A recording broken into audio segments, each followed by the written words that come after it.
Dear students, today we will discuss about classical story of electric current. आज हम लोग जानने जा रहे हैं classical story of electric current. ये बहुत ही रोचक टॉपिक है। इसमें हम लोग जानेंगे ड्रिफ्ट वेलोसिटी के बारे में, और ड्रिफ्ट वेलोसिटी जानना बहुत ही जरूरी है।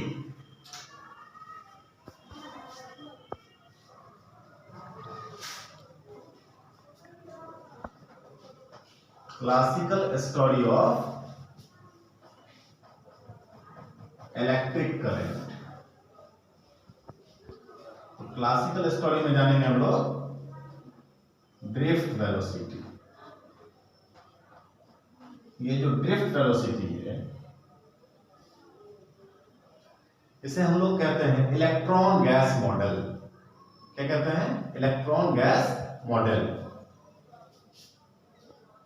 इसे VD से डिनोट किया जाता है। यहां जो D है वो सफिक्स है। इसे और कह सकते हैं इलेक्ट्रॉन गैस मॉडल। तो ड्रिफ्ट वेलोसिटी को VD से नोट करते हैं। ये क्लासिकल स्टोरी है इलेक्ट्रिक करंट का, और इसे इलेक्ट्रॉन गैस मॉडल भी कहते हैं। पहले इसका डेफिनेशन जानिए। It is average velocity, it is average velocity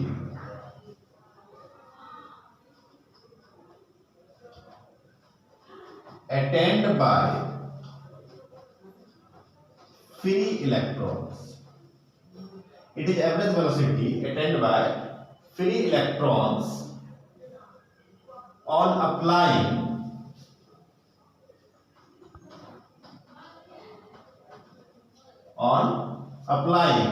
external electric field, on applying external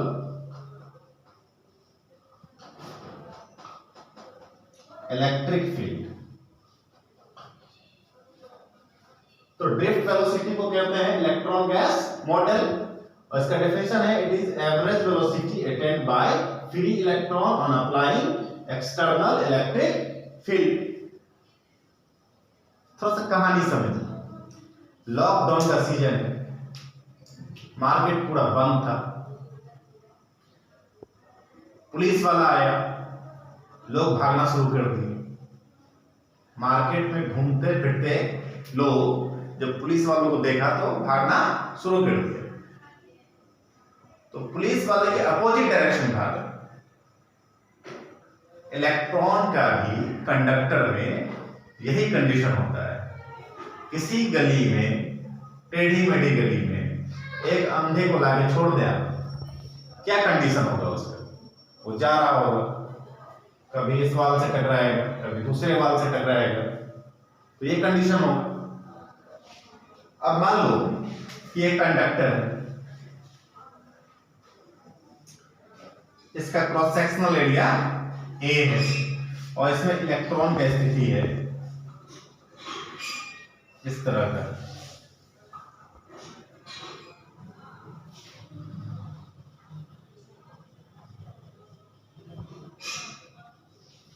तो क्या है? भाग रहा है। क्लास में टीचर नहीं रहने पे क्या होता है, जरा सोचिए।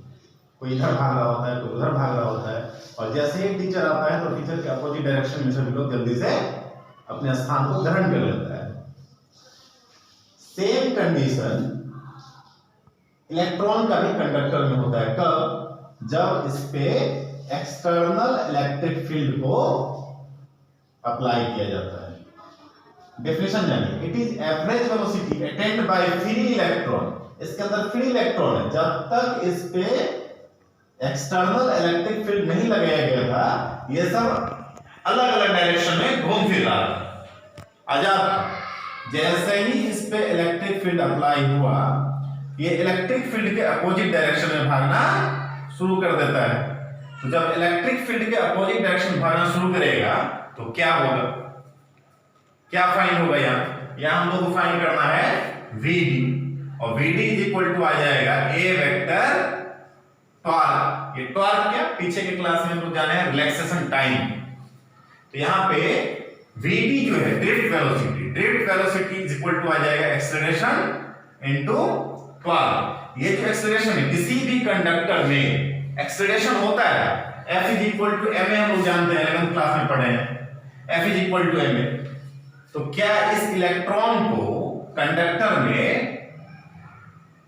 ma खींचेगा? नहीं, कौन खींचेगा? E खींचेगा।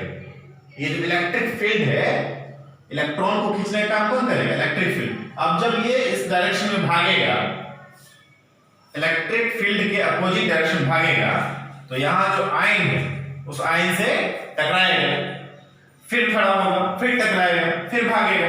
इस तरह से भागते भागते जो है इसके अपोजिट डायरेक्शन में सभी इलेक्ट्रॉन भागेगा।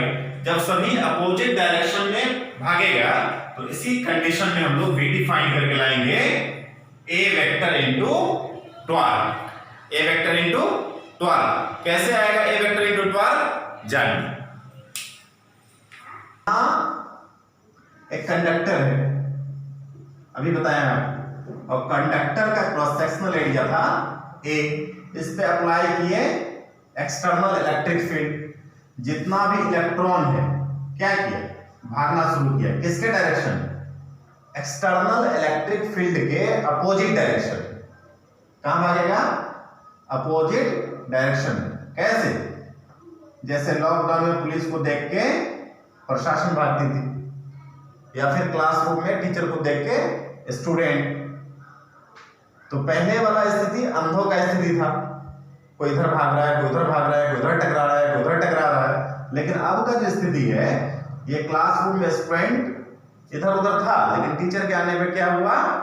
टीचर के अपोजिट डायरेक्शन में आ गया। मतलब इलेक्ट्रिक फील्ड यहाँ आया तो जितना भी इलेक्ट्रॉन है वो कंडक्टर में इलेक्ट्रिक फील्ड के अपोजिट में जाना शुरू करेगा। अब जब जाना शुरू किया तो यहां हम एक बैटरी लगा देते हैं, V वोल्ट का बैटरी। अब ये V वोल्ट का बैटरी है, करंट सप्लाई हो रहा है, इसका लेंथ L है। तो इनिशियल वेलोसिटी क्या होगी? ये जो इलेक्ट्रॉन था, पहले वाले कंडक्टर में जो इलेक्ट्रॉन था उसका इनिशियल वेलोसिटी क्या था? u1 plus u2 plus u3 and so on plus un is equal to 0। तो ये जो इनिशियल वेलोसिटी है इस सभी का सम था 0। और वेलोसिटी जो होता है वो वेक्टर क्वांटिटी होता है, इसलिए इसके माथे पे एरोहेड लगाएंगे। क्या लगाएंगे? एरोहेड। इनिशियल वेलोसिटी का सम हो गया 0। फाइंड करना है vd, ड्रिफ्ट वेलोसिटी। तो drift velocity is equal to what? अभी बताएं कि average velocity attained by free electron. Average velocity attained by free electron apply external electric field. तो एक्सटर्नल इलेक्ट्रिक फील्ड होगा, इसका मतलब हो गया कि V1 plus V2 plus V3 plus Vn by n। ये इसका एवरेज हो गया। अब देखो जब एवरेज हो जाएगा तो क्या होगा जानिए। First law of motion 11th class में पढ़े हैं। First law of motion. First law of motion क्या कहता है? v is equal to u plus at from first law of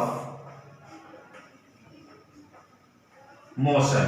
v is equal to u plus at। First law of motion में v is equal to u plus at। अब देखिए यहां v1 है तो v1 is equal to u1 plus at1 is equal to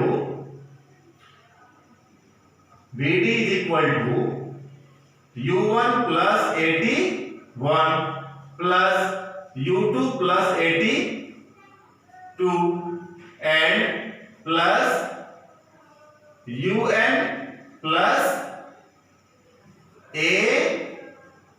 atn by n। Separate कर लेते हैं। Is equal to u1 plus u2 and so on un by n और plus 81 plus 82 plus 80n by n। अब देखिए initial velocity का सम क्या है, 0 है। इनिशियल वेलोसिटी का सम जब 0 होगा तो यहां क्या करेंगे, u1 प्लस u2 से un तक का वैल्यू 0 हो जाएगा, 0 बाय n। और प्लस यहां देखिए सभी में a है, a कॉमन ले लेंगे, क्या बच जाएगा t1 plus t2 and so on tn by n। 0 by n is equal to what, 0 by n is equal to 0 और 0 plus a t1 plus t2 and tn by n is equal to 12। तो vd क्या find हो गया, vd is equal to a 12। यहां जो a है ये क्या है, एक्सेलरेशन, और एक्सेलरेशन कौन सा क्वांटिटी होता है, वेक्टर क्वांटिटी होता है, इसीलिए इसके ऊपर एरो हेड है। तो vd फाइंड हो गया, vd is equal to a vector 12 where torque is equal to relaxation time। torque relaxation time है is equal to t1 plus t2 plus tn by n। तो हम लोग फाइंड किया अभी ड्रिफ्ट वेलोसिटी। ड्रिफ्ट वेलोसिटी को electron gas model भी कहा जाता है, और ये जो है क्या है, क्लासिकल स्टोरी है, इलेक्ट्रिक करंट का क्लासिकल स्टोरी। बहुत ही इंपॉर्टेंट बात है, क्या कहा कि जब किसी कंडक्टर में इलेक्ट्रॉन होगा तो वो इधर उधर मूव कर रहा होगा, लेकिन जैसे ही उस पे एक्सटर्नल इलेक्ट्रिक फील्ड आएगा तो एक्सटर्नल इलेक्ट्रिक फील्ड के अपोजिट डायरेक्शन में इलेक्ट्रॉन भागना शुरू कर देता है। ऐसे कंडीशन में ड्रिफ्ट वेलोसिटी फाइंड होता है a वेक्टर 12, a वेक्टर 12। तो अभी हम लोग दो इक्वेशन जाने, पहला में जाने कि जितना भी इनिशियल वेलोसिटी होगा उसका सम 0 होता है। ये जाना हम लोगों ने कि u1 plus u2 plus u3 प्लस un is equal to 0, equation first. और सेकेंड इक्वेशन में भी देखे last time drift velocity vd is equal to find किया क्या, a वेक्टर टॉर्क को। ये है आपका सेकेंड इक्वेशन। तो इस दो इक्वेशन को देखें, इस दोनों इक्वेशन का यूज हम लोग अभी करेंगे, relation between electric field and drift velocity. आगे हम लोग जानने जा रहे हैं relation between electric field and drift velocity. Relation between electric field and drift velocity. देखिए कंडक्टर जो है, इस कंडक्टर में क्या था, इलेक्ट्रॉन मूव कर रहा था। इस कंडक्टर में क्या मूव कर रहा था, इलेक्ट्रॉन मूव कर रहा था। तो जब कंडक्टर में इलेक्ट्रॉन मूव कर रहा था तो यहां हम लोग फाइंड किया क्या, vd is equal to a torque. आप जानते हैं Newton first law of motion में F इज इक्वल टू होता है ma, मास इनटू एक्सेलरेशन। तो इसमें एक्सेलरेशन है, लेकिन इलेक्ट्रॉन को मास एक्सेलरेशन नहीं खींचता, इलेक्ट्रॉन को खींचता है कौन, इलेक्ट्रिक फील्ड E। इलेक्ट्रॉन को खींचने का काम कौन करता है, इलेक्ट्रिक फील्ड E। और इलेक्ट्रोस्टैट में हम लोग क्या जानते हैं, इलेक्ट्रोस्टैट में जानते हैं F is equal to, we know F is equal to QE। F is equal to QE। जब F is equal to QE होगा तो क्या हम लिख सकते हैं, F is equal to EE vector, EE vector. ये इक्वेशन हो गया third, F is equal to EE vector.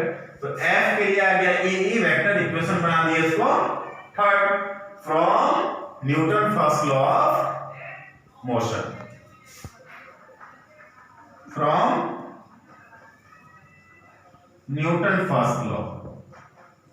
Newton के फर्स्ट लॉ में क्या है, F is equal to m a, F is equal to m a, जैसे हम कह लेते हैं इक्वेशन 4, तो F कैंसिल हो जाएगा, m a is equal to क्या हो जाएगा, E into E, m a is equal to E, E find करना है acceleration, acceleration is equal to है E वेक्टर बाय m। अब इक्वेशन थर्ड में सेकंड में देखिए क्या था, VD is equal to A vector torque, hence from equation second equation में क्या है, VD is equal to A vector torque, तो यहां VD फाइंड करने के लिए क्या करें, A के बदले क्या आ गया, A एक्सेलरेशन के बदले आ गया E vector by m, E vector by m, और साथ में क्या है, टॉर्क भाई साहब भी है, तो टॉर्क को यहां पे विराजमान कर दीजिए, तो VD फाइंड हो गया E vector torque bye m। ये है आपका रिलेशन किसके किसके बीच, इलेक्ट्रिक फील्ड और ड्रिफ्ट वेलोसिटी के बीच। Thank you.